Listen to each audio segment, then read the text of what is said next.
Cheryl, come here for a second. Cheryl, come here for a second. Cheryl, come here for a second. Cheryl, یه لحظه بیا اینجا. فعل دو کلمه come here یک دستور مؤدبانه و مستقیمه. اصطلاح for second یک عبارت عامیانه برای ملایم کردن دستوره، یعنی یه لحظه. come here for a second در محاوره آمریکایی خیلی سریع و بدون مکس گفته میشه و خیلی عبارت کاربردی هست، پس به خاطر بسپرین.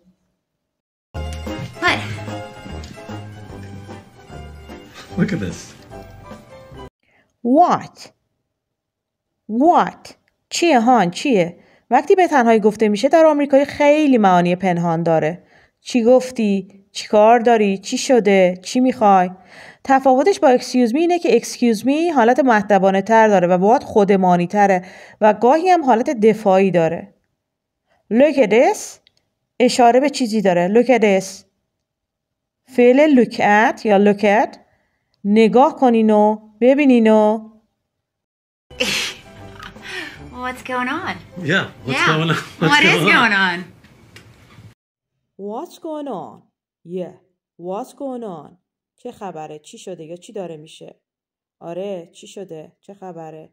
این جمله تو انگلیسی محاوره یکی از پرکاربردترین سوالات برای نشون دادن تعجب، گیجی و یا نگرانی. Yeah, what's going on? نشون میده که گوینده هم داره موافقت میکنه که اوضاع عجیب شده و خودش هم سردرگمه یا اعتراض داره. What's going on? Yeah, what's going on? It's just material. Yeah, I know. It's just material. It's just material. فقط که پارچه است. چون این جمله داره یه جورایی کسی رو میکنه just توش مهمه. یعنی یه چیز بی اهمیت، چیز مهمی نیست. Yeah, I know. آره خودم میدونم. برای تایید با لحن کلافه. برای قبول کردن یه واقعیت. But really, look at these pants. I've seen pants bunch up. But really, look at these pants. But really, look at these pants. اما واقعا به این شلوار نگاه کن. Really یعنی واقعا خیلی مهمه چون داره تاکید میکنه که واقعا توجه کن. I've seen pants bunch up. I've seen pants bunch up. Phrasal verb bunch up یعنی جمع شدن، چین خوردن. من شلوار رو دیدم که جمع شده، چین خورده. I've seen من دیدم زمان حال کامل هست. I have never seen a bunch up like this in my life. I've never seen bunch up like this in my life. I've never seen bunch up like this in my life. این جمله یه جمله حسی و اغراق‌آمیزه، یعنی تو عمرم همچین چین خوردگی ندیده بودم. I've never seen حال کامله ولی به صورت منفی. من هرگز ندیدم. In my life برای اغراق میاد در صحبت‌های آمریکایی. Like this مثلا اینجا داره بر شدت عجیب بودن تاکید میکنه.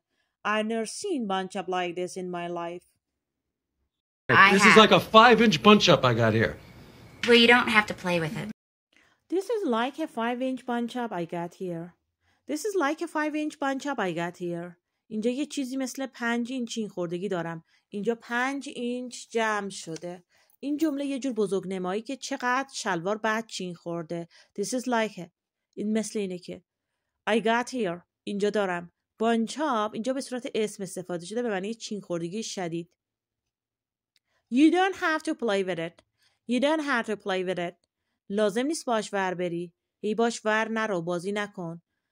طرف یا داره مسخره میکنه یا تذکر میده. Don't have to. Don't have to. اجبار یعنی لازم نیست. Is it a bad thing? Maybe it's not such a bad thing, you know? Is it a bad thing? Is it a bad thing? آیا چیز بدیه؟ Is it ساختار رایج برای پرسیدن سوال تو محاوره است. وقتی که کسی شک داره که یه چیز بده یا نه. Maybe it's not such a bad thing. Maybe it's not such a bad thing. شاید اینقدر هم بد نباشه. ساختار خیلی پرکاربردیه. وقتی میخوای بگی یه چیزی که فکر میکردی بده شاید اینقدر هم بد نباشه. Oh, because you want people to think that you constantly have an erection. Is it Cause you want people to think you constantly have an erection. Cause you want people to think you constantly have an erection. Cause you want people to think you constantly have an erection. چون میخوای مردم فکر کنن همیشه تحریک شدی. Cause کوتاه شده because هست. تو مکالمات خیابونی because رو به cause خلاصه میکنن. erection یک اصطلاح کوچه بازاری و جنسیه که تو شوخی‌های روزمره استفاده میشه. Is it a bad thing for men to walk around like that? Yeah, it is. Is it bad for me to walk around like that? Is it bad for me to walk around like that? آیا برای من بده که اینطوری راه برم؟ Yeah, it is. Yeah, it is. بله بده. Is it bad for me یا is it good for me یک ساختار رایج برای صحبت کردن در مورد کاری که انجام میدی. Walk around یک عبارت فعلیه به معنی راه رفتن در اطراف. Like that یعنی اونطوری یک collocation هست که به یک رفتار یا وضعیت خاص اشاره داره. I got a tent. It's a big one. I got a tent. I got a tent. من یه چادر دارم. It's a big one. It's a big one. یک چادر بزرگ. I got من دارم ساختار غیر رسمی I have هست و در انگلیسی روزمره به جای have از got استفاده میشه. One به جای تکرار tend یعنی یه دونه بزرگ به جای اینکه بگه یه چادر بزرگ. Big one collocationی هست که دو مکالمات عادی خیلی رایجه. Hey, you want to go to that Dustin Hoffman movie tonight? You wanna go to that Dustin Hoffman movie tonight? You wanna go to that Dustin Hoffman movie tonight? You wanna go to that Dustin Hoffman movie tonight? میخوای بری فیلمی با بازی داستین هافمن امشب؟ You wanna یعنی آیا میخوای یک ساختار برای سوالی کردنه. Do you want to? wanna همون حالت سریع گفتن want to هست. وقتی سریع ادا میشه میگیم wanna. That اینجا یعنی اینکه طرف مقابل میدونه منظورش کدوم فیلمه. یعنی اشاره به فیلم خاص داره. Go to رفتن به یک مکان. Go to for example movie here. It's Monday. What do I do on Monday nights? It's Monday. It's Monday. What do I do on Monday nights? What do I do on Monday nights? امروز دوشنبه است. من دوشنبه شبها چی کار میکنم؟